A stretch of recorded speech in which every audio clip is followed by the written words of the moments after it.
News Center Maine is partnering with the Maine Monitor. We're bringing you some of the reporting being done by journalists at the nonprofit independent publication. And we feature one of their stories every Monday right here. And today we're talking about school budgets. So every year, Mainers head to the polls to vote yes or no on their local school's budget plan. Many of those budgets succeed. This year, a handful of school board members were sent back to the drawing board to make some changes. Multiple times. So here to talk more about that process and how it all works is Christian Morvik. Great to see you. Reporter from the Maine Monitor. We're always talking schools when we have you in here, so good to have you here. So let's start with some of the reasons, because I imagine it's not just money talk, but some of the reasons voters would say no to their school budget proposal. Yeah, so this year, a lot of the underlying reason was money, but there are a lot of little nuances that can make voters kind of hit no when they actually do go to the polls in June, which of course, for those who don't know, that's the big day that Mainers get out and decide to vote up or down their school budgets. And some of the superintendents that I spoke with this year, out of the handful of school budgets that got rejected, they pointed to a couple little catalysts that they noticed that kind of make them think that that was maybe primarily the reason why voters rejected their school budgets. There can sometimes be confusion around how the budgeting process works. For instance, how much money that doesn't end up getting spent, how that carries over into the next budget. Or there can be concerns over wasteful spending. So they might see those unspent amounts as, oh, maybe the school district is padding their budget unnecessarily. In many cases, for towns who belong to a school district, that budget validation referendum is one of the few opportunities for voters to have any say at all on something that impacts their taxes and also impacts the way their school districts function. And so it can be a thumbs up or thumbs down on how the district has been operating over the course of the year, or it could just be a thumbs up, thumbs down over tax increases. But it can also get a little bit more nuanced in terms of moving away from finances as to why voters vote no. And I think one really good example of that is MSAD 58, that's located out in kind of western Maine. They cover a handful of towns. And two of those towns have started the process to withdraw from their school districts, which we've talked about before. Yeah. And that is the procedure of leaving your school district as a town.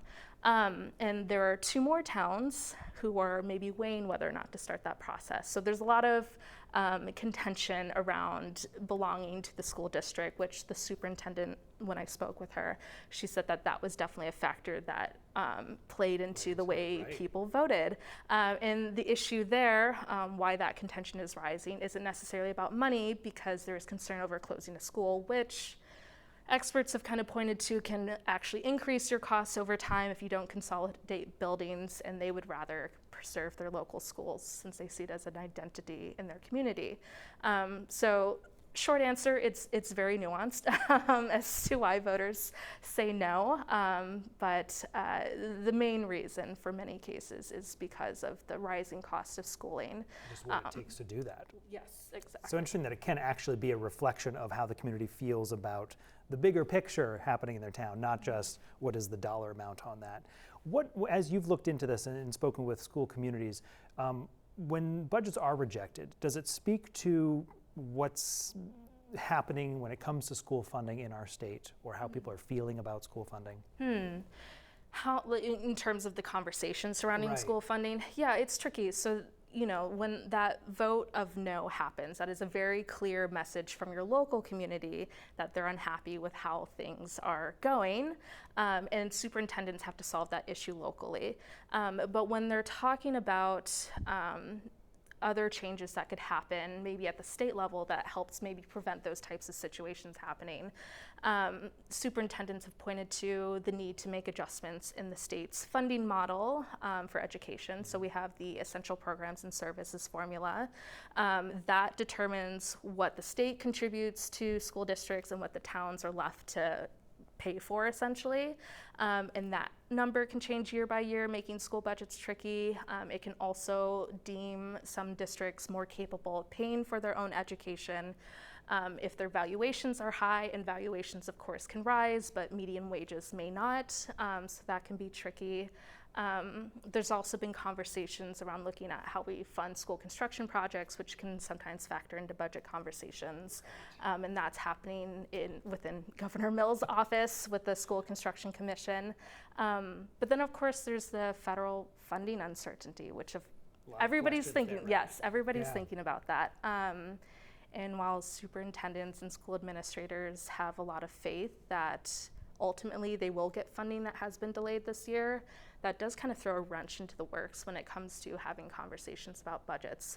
Some people I've spoken with say that it would be so unprecedented not to get that funding that they don't even know what that would look like if we don't get it. Where you would go from there. Exactly, but they said that the changes that they would have to make could be drastic.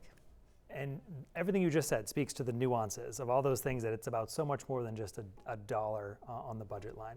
Christian, you get really into the nitty-gritty on our schools, which impacts all of our communities, so we appreciate the work you're doing, and thanks for coming in to share that. Oh, thank you for having me. You can see, of course, Christian's work and everything the team's doing online right now at themainemonitor.org.